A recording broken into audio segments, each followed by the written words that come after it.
মনে রাখতে হবে। প্রভু জগন্নাথ আর মহাপ্রভু একই তত্ত্ব।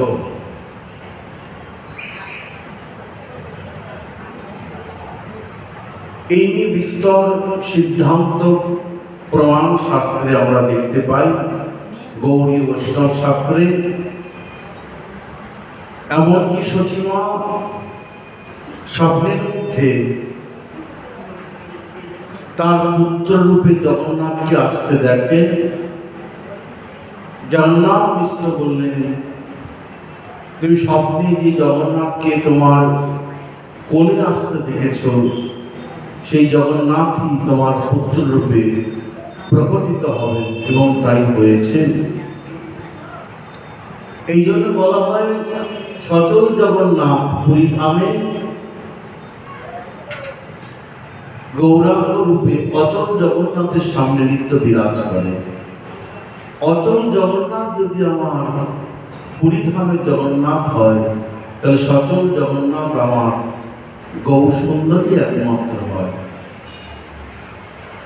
সচল জগন্নাথ আর অচল জগন্নাথ, গৌর হরি আর পুরী ধামের জগন্নাথ, দুয়ের মধ্যে পার্থক্যটা তত্ত্ব তো একই, যেই গৌর সেই জগন্নাথ। পার্থক্যটা কি? গোসাই পাত্র সিদ্ধান্ত করলেন, পার্থক্যটা কোথায় জানো? যদি রাধা প্রেমের পরিণতি পরিণাম যদি দেখতে চাও, তাহলে তোমাকে পুরী ধামের জগন্নাথ দেখতে দর্শন করতে হবে। আর যদি রাধা প্রেমের পরিপক্ক অবস্থা পরিপাক যদি দর্শন করতে হয়, তাহলে আমার নবদ্বীপ ধামের মা বিষ্ণুপ্রিয়ার সেবিত সেই প্রাণ গৌরকে দর্শন করতে হবে। রাধা প্রেমের পরিপক্ক আর রাধা প্রেমের পরিণতি পুরী ধামের জগন্নাথ। এখন এই জগন্নাথই যে গৌর সুন্দর, তার চৈতন্য ভাগবতে অনেকভাবে অনেক রূপেই বর্ণন করেছেন।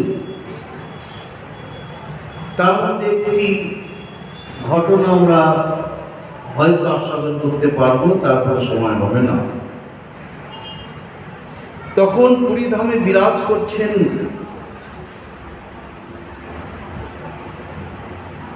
মহাপ্রভু, এবং রথের সময় তখন রথ, এবং মহাপ্রভু সবাইকে ডেকে বললেন, যেভাবে তোমরা এইবার রথে এসেছ, নিতাই অদ্বৈত আমি সকলকে প্রত্যাব্দ মানে প্রতি বৎসর ঠিক এইভাবে তোমরা রথে আসবে। উল্টো রথ তো দেখবে না, সোজা রথ দেখবে।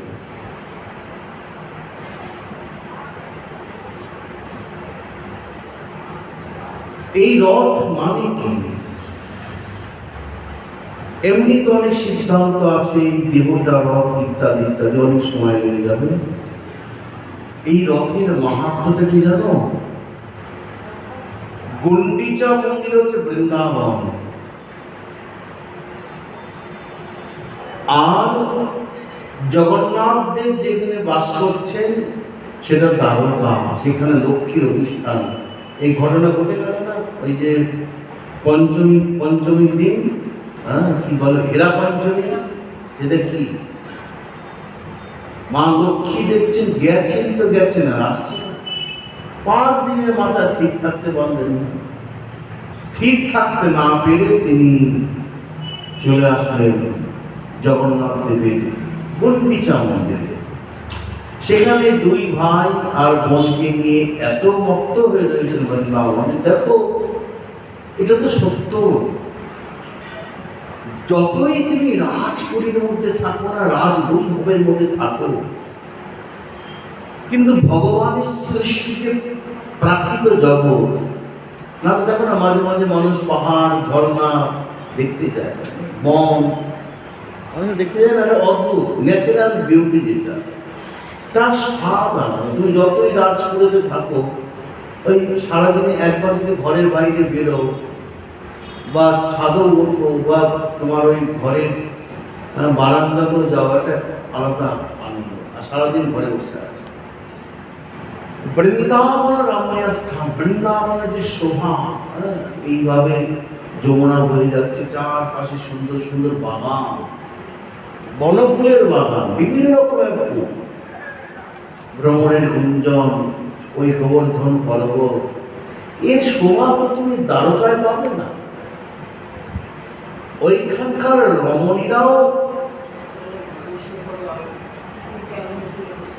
যেমন বৃন্দাবনের বনভূমি যেমন সুন্দর, সাধারণ, অপূর্ব আকর্ষণ, তেমনি বৃন্দাবনের রমণীরাও সেরকম রমণীয় স্থান, রমণীয় ভূমি। এখন ভগবান কৃষ্ণ এসে আনন্দ ডুবে গেছেন। আর লক্ষ্মী তো, আচ্ছা এখানে লক্ষ্মী করতে গিয়ে আমি বলছি জগন্নাথ তো কৃষ্ণ হচ্ছে না, লোক কৃষ্ণ জগন্নাথ, কৃষ্ণই তো নারায়ণ, কৃষ্ণই তো বিষ্ণু। বিষ্ণু আলাদা কেউ আছে? কৃষ্ণই তো গৌ, শুধু লীলার ভেদ মাত্র, আস্বাদনের একটা বৈচিত্র্য। দ্বারকা মানে কৃষ্ণ রুক্মিণী, বৃন্দাবন মানে রাধা গোবিন্দ, আর রুক্মিণী মানে লক্ষ্মী। লক্ষ্মী আলাদা কেউ না, লক্ষ্মী লক্ষ্মী। যাই এখানে লক্ষ্মীকে প্রকট করা হলো। লক্ষ্মী তিনি খুব আসলেন, এসে তাকে ঢুকতেই দেবে না ভিতরে। তার যে সব মানে সখীগণ দাসীগণ, তারা একদম জগন্নাথের সেবকগণকে কবজা করে ভিতরে ঢুকলো। ঢুকে লক্ষ্মী কান্নাকাটি করে বোঝালো, কৃষ্ণ বলছেন ঠিক আছে আমি যাবো, আমি যাবো না তা না, আমি কি বৃন্দাবনে থেকে যাবো? ওই যে মিলন হল না, কুরুক্ষেত্রের মিলন, ওইটা কুরুক্ষেত্র মানে কি? কুরুক্ষেত্রে যে মিলন হল মানে কি? বৃন্দাবনে কৃষ্ণ যখনই প্রকটিত হবেন, বৃন্দাবন আপনার প্রকটিত। রাধারানী এসেছেন মানে বৃন্দাবন এসে গেছে, বুঝে গেল? এটাই ব্যাপার। কোথাও বলছে কুরুক্ষেত্র মিলন, আবার কোথাও বলছে যে ওইটাই বৃন্দাবন। এই জন্য ওই আমাদের উল্টো রথ দেখা যাবে না, কারণ আবার তিনি ওই যে বৃন্দাবন ছেড়ে ব্রজবাসী ব্রজসুন্দরীগণকে ছেড়ে চলে আসছেন, যে কষ্টটা এমনি কি আছে, রথ ব্যাকে আসছে, রথ তো ফিরে আসছে, মানে উল্টো রথ বা ফেরত রথের কি আছে, ভাবনার ব্যাপার আছে, ভাবনাময় তো আমার বহু সুন্দর। এই জন্য তার ইঙ্গিত ছিল না, আদেশ ছিল। তো বৃন্দাবনের ভিতরে যারা ছিলেন এবং লক্ষ্মী ঠাকুরানী কি বললেন, তখন তিনি বললেন আমি যাব কটা দিন বাদে, ফিরে যা। ফিরে আসছেন। হেরা মানে কি? হ্যাঁ, মানে দেখা দেখা দেখা হলো, পঞ্চম দিনে দেখা হলো, ওই হেরা পঞ্চম। আসার সময় কি করেছে, রাগের চোটে ওই যে রথ, জগন্নাথ রথটাই ভেঙে দিয়েছিল। দেখো এখনো যে প্রথা চলে, একটা অংশ ভাঙা হয়, ওরাই ভেঙে দেয়। কিন্তু লক্ষ্মী ঠাকুরানী যাওয়ার সময় রাগের চোটে সামনে জগন্নাথের রথটা ছিল, ভেঙে দিয়ে বেরিয়ে গেল। আর পুরো ভাঙলে লাগবে কি করে? পুরো ভাঙা নয়, কিন্তু একটা অংশ ভাঙা। এইগুলো একটা লীলা, আর কিছু নেই। এগুলো তর্ক করে ওই সময় নষ্ট করে কিছুই হবে না। যাই এই রথের সময় ওই জন্য মহাপ্রভু বললেন প্রতি বছর অন্য সময় আশাবানাস রথে আসবে, আর উল্টো রথে কেউ থাকবে না। ওই জন্য কেউ থাকবে না। দেখবে যখন হয়ে যায় একটা উৎসব হয়, চৈতন্য ভাগবতী আছে, আবার পরে আস্বাদন করা যায় যে এই সময়টাকে গদাধর পণ্ডিত, গৌর নিতাই আদি সবাইকে তার টোটা গোপীনাথে বসিয়ে নিজে হাতে রন্ধন করে, বাগানের বিভিন্ন তেঁতুলের বিভিন্ন শাক সবজি সব বাইরে কিচ্ছু না, সব টোটা মানে কি? বাগান। টোটা মানে নাই, টোটা টোটা মানে বাগান। সেই বাগানে তো সব কিছু থাকবে, সব কিছু। তো তিনি নিজে হাতে তুলে বিভিন্ন সবজি, আর ভগবান মহাপ্রভু ও শাক সবজি ভালোবাসতেন বিভিন্ন, ওই জন্য শাক পশুপোতা ভাজি দিয়া সারি সারি, আনন্দে ভোজন করেন নদিয়া বিদায়, প্রভু খুব ভালোবাসতেন বিভিন্ন। তুমি যে চৈতন্য ভাগবত চৈতন্য ঘাটো না, কত রকমের যে রন্ধন সবজি আদি দিয়ে কল্পনা করতে হবে। খুব প্রিয় মহাপ্রভু, মোচার ঘন্ট ইত্যাদি। তো শ্রীকৃষ্ণ চৈতন্য মহাপ্রভুকে ওই গদাধর পণ্ডিত নিজে হাতে রান্না করে খাওয়া, এত সুন্দর হাতের রান্না গদাধর পণ্ডিতের, ওই টোটা গোপীনাথ এর মধ্যে। তারপর সব চলে আসে, তো রান্না তিনি নিজে হাতে মহাপ্রভু তখন বললেন, তোমার হাতে রান্না যেন সাক্ষাৎ বৈকুণ্ঠের লক্ষ্মী। কারণ লক্ষ্মী রান্নায় বৈতল, এ হাতে রান্না তো বৈকুণ্ঠের লক্ষ্মীর হাতে রান্না, এত অপূর্ব। নিজে বাগান থেকে সবজি চয়ন করে সমস্ত, আমাদের পরম্পরায়, আমার নয়, আমাদের পরম্পরায় কিন্তু ভগবানের সেবাটা অন্যের দ্বারা, নিজে গদাধর পণ্ডিত বলো, অদ্বৈত আচার্য তার স্ত্রী, আরে আচার্যদের বললেই তো দর্শন নেমে পড়তো। তিনি তখনকার দিনে সব থেকে নাম করা গুরুদেব, লাখো লাখো তখন শিষ্য অদ্বৈত প্রভু, কিন্তু গ্রন্থগুলো দেখবে তিনি আর তার স্ত্রী মিলে রন্ধন করছে। কারণ ভট্টাচার্য তিনি তার স্ত্রী রন্ধন করছে। গৌর সেবাটাই পরিপাক কিন্তু নিজেরা, অন্যকে দিয়ে নয়, আমরা পারি না, এটা আলাদা। এখানে ওই ওই আয়া সিস্টেম নয় যে বুঝতে পারলো, যেটা সত্য সেটা মানতে পারি না, শব্দটা আলাদা। হ্যাঁ, ওই জন্য আজও ধামেশ্বর মহাপ্রভু ওদের গোসাই বাড়ি বৌরাই কিন্তু রান্না করতে হয়, পালা করে যায়, কিন্তু ওরাই দেখবে রান্নাটা, আমার যত ধারণা, হ্যাঁ এইটাই।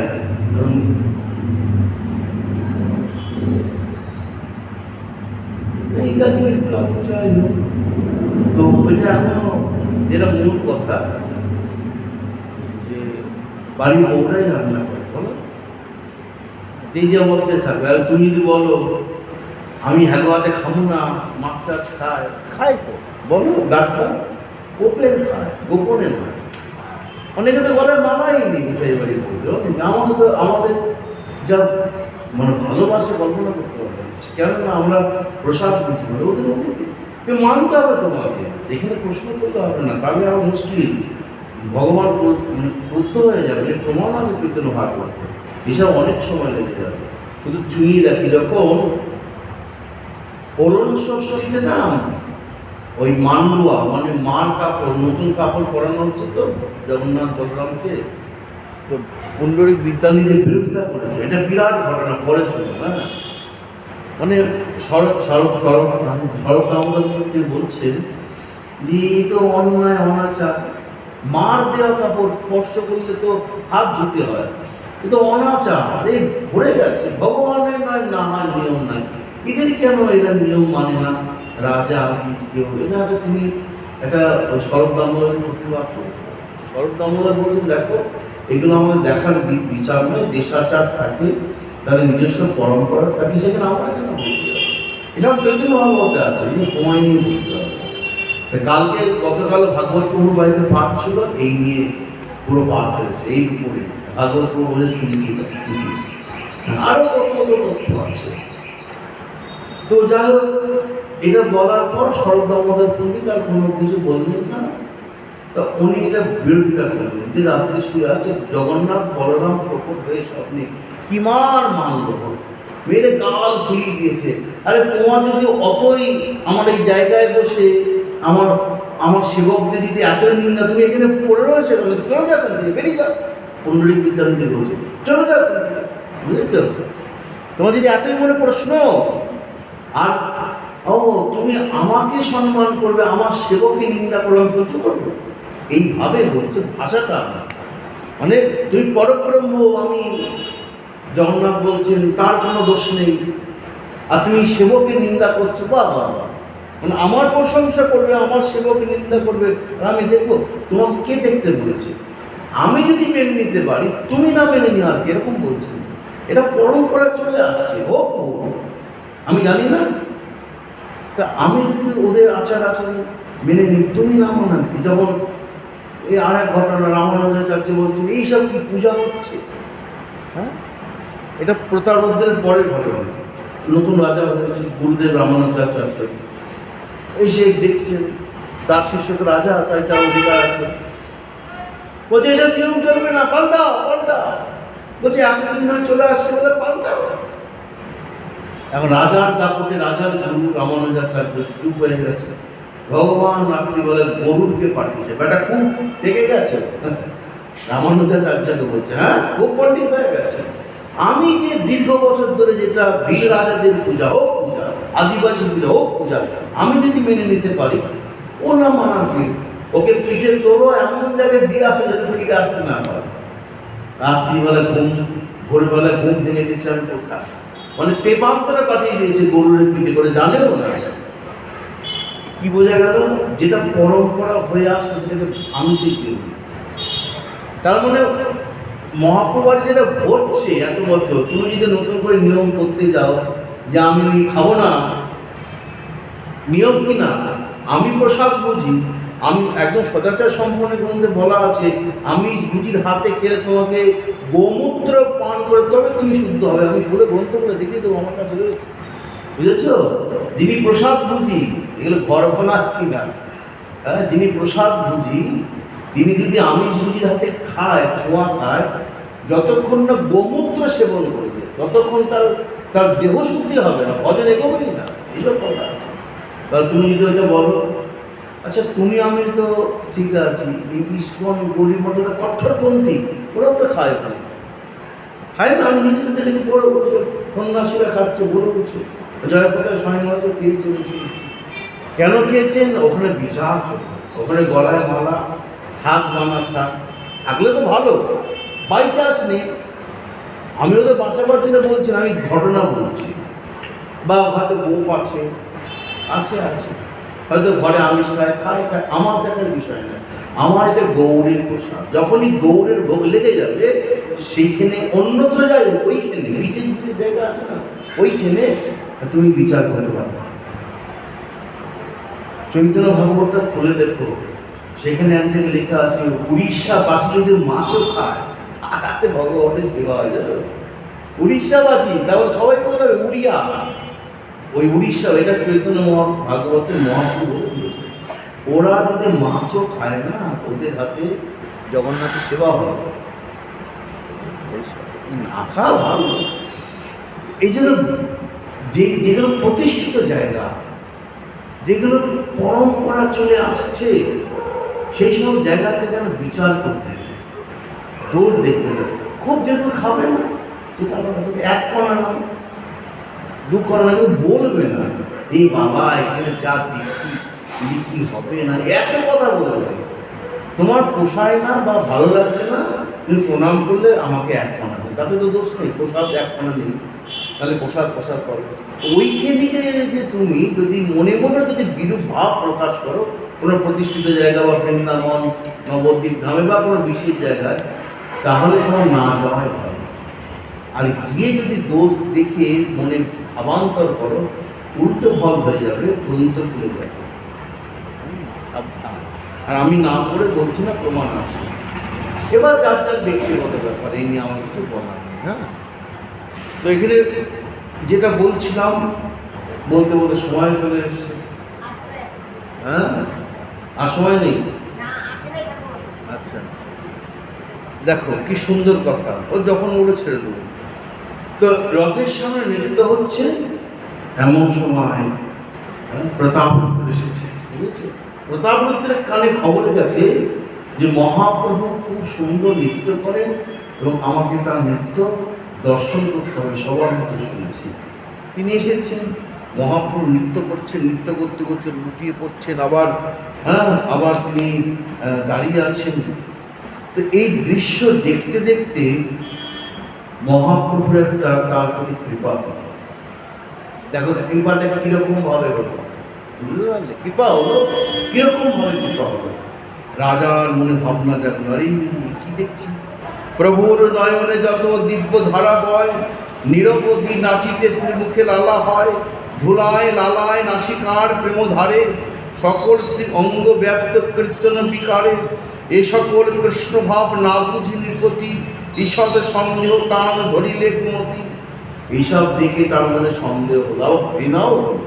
ঘৃণা শব্দটা এখানে রয়েছে, হ্যাঁ, যে তার মনে একটা, এ দেখো, তুমি যে আমার ঘৃণা করি গেলাম মনে, প্রতাপরুদ্রের মনে ঘৃণা হলো, যে বাবা নাক দিয়ে জল, শ্লেষা, চোখের জল, মুখের লালা, গায়ে ধুলায় তুষারিত, এ যা দেখছি, যদি আমি কাছে যাই আর ওনার যে ভাব দেখছি সবাইকে আলিঙ্গন করছে, যদি আমাকে জড়িয়ে ধরে তাহলে তার দেখতে হবে না। ওই যে ওনার ভাব, আমি দামি জামা পরেছি, সোনা অলঙ্কার, কত সুগন্ধি অঙ্গে আমার রয়েছে, আর যদি উনি আমাকে জড়িয়ে ধরেন আমার সারা গা ধুলায় ধূসারিত হয়ে যাবে, চোখের জল, নাকের জল, মুখের জল একাকার আমার গায়ে লেগেছে। বাবা দরকার নেই, তোমাদের ভগবান তোমাদের থাকো, আমার ভগবান জগন্নাথ আমার থাকো, দূর থেকে প্রণাম আমি চাই। ঘৃণা হলো, ঘৃণা। মহাপ্রভু বলছেন তোমার আমাকে দিয়ে ঘৃণা হয়েছে, শুনে দিলাম তো কয়েকটা, ব্যাস ফিরে আসলো। আস্তে আস্তে সময় যায়, রাত্রি হয়। হ্যাঁ, বলছেন কি, আপনি শ্রী জগন্নাথ ন্যাসিরূপ ধরি, নিজে সংকীর্তন ক্রিয়া করে অবতরী। আরে রাজন, অন্ধকার চিনতে পারলে না? জগন্নাথই তো সন্ন্যাস রূপ ধারণ করে, হ্যাঁ, ওই নিমাই পণ্ডিত হয়ে তোমার সামনে নৃত্য করছেন, আর তুমি তাকেই ঘৃণা করছো। তা তিনি ফিরে আসলেন, সময় এগোয়, রাত্রে তিনি ঘুমাতে গেছেন, এমন সময় স্বপ্নে তিনি জগন্নাথকে দেখলেন। সুকৃতি প্রতাপরুদ্র রাত্রে স্বপ্ন দেখে, স্বপ্নে গিয়াছেন জগন্নাথের সম্মুখে। রাজা দেখে জগন্নাথ অঙ্গ ধুলাময়, দুই শ্রী নয়নে যেন গঙ্গা ধারা বয়, দুই শ্রী নাসায় জল পড়ে নিরন্তর, শ্রীমুখের লালা পড়ে তিতে কলেবর। স্বপ্নে রাজা মনে চিনতে এই রূপ লীলা, বুঝিতে না পারি জগন্নাথের কি খেলা। এ কি আমি দেখছি? এই রূপ তো আমি রথের সামনে দেখেছি। ওই নবীন সন্ন্যাসী, যাকে সবাই নিমাই পণ্ডিত বলে, সন্ন্যাসীর নাম শ্রীকৃষ্ণ চৈতন্য, তার চোখ দিয়ে, নাক দিয়ে, মুখ দিয়ে লালা ধরতে দেখেছি, অঙ্গ ধুলায় ধূসারিত। কিন্তু আমার জগন্নাথ তো তা নয়, তিনি তো এরকমভাবে গড়াগড়ে যান না। আর ওনাকে দেখেছি জগন্নাথ স্বামী নয়নবত গামী ভব তুমি, এই বলে হা জগন্নাথ বলে কখনো মাটিতে লুটাচ্ছেন, আবার কাউকে আলিঙ্গন দিচ্ছেন। এই আমি কি রূপ দেখছি, বুঝা গেল? ওই রূপটাই জগন্নাথের মধ্যে দেখতে পাচ্ছেন, সেই চোখের জল, নাকের জল। যাই হোক, তবু তো আমার প্রভু ইষ্ট দেবতা, সঙ্গে সঙ্গে উঠে প্রণাম করতে গেল। জগন্নাথ দেবকে যে প্রণাম করতে যায়, জগন্নাথ দেব পিছিয়ে যায়। জগন্নাথের চরণ স্পর্শিতে রাজা যায়। জগন্নাথ বলে রাজা, এ তো না জোয়া, না না তুমি আমাকে ছুঁড়ো না। রাজা যত প্রণাম করতে যায়, জগন্নাথ তত পিছিয়ে। আরে না না না না, রাজা আমাকে ছুঁবে না। কর্পূর কস্তুরী গন্ধ চন্দন কুমকুমে লেপিত তোমার অঙ্গ সকল উত্তমে। আমার শরীর দেখো ধুলা লালাময়, আমার পরশে কি তোমার যোগ্য হয়? তুমি তো রাজা, তোমার সারা গায়ে সুগন্ধ বেরোচ্ছে, অপরূপ কুমকুম চন্দন লেপিত, হ্যাঁ, তোমার গায়ে দামি দামি অলঙ্কার, দামি দামি পোশাক, আর আমার গায়ে দেখছো না ধুলায় পোশাকিত, আমি তো মাটিতে গড়াই। জগন্নাথ দেব বলছে, আমার চোখের জল, নাকের জল, মুখের জল একাকা, তুমি আমার কাছে এসো না। বলা তো যায় না, যদি আমি তোমাকে জড়িয়ে ধরি, জগন্নাথ বলছে, আমার তো ভাব তখন তাকে আলিঙ্গন করি। আর যদি তোমাকে আমি জড়িয়ে ধরি, তাহলে তোমার সারা অঙ্গ ধুলাময় হয়ে যাবে, সোনার অঙ্গ কালি হবে, নাগর প্রতাপরুদ্র তুমি আমাকে ছুঁড়ো।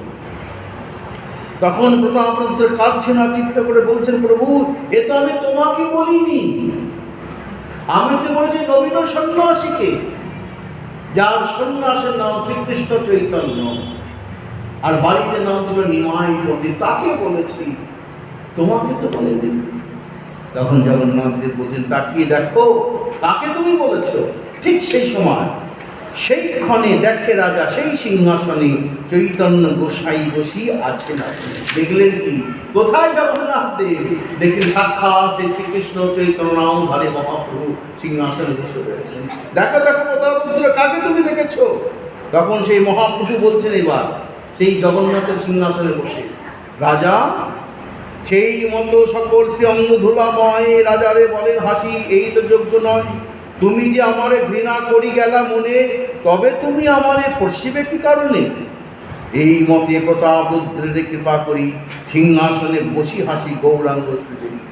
মহাপ্রভু হাসছে, ও প্রতাপরুদ্র, তুমি তো কালকে আমাকে দেখে তোমার মনে ঘৃণা হয়েছিল, আর আজকে তুমি আমার কাছে এসেছো যদি আমি তোমাকে জড়িয়ে দিই।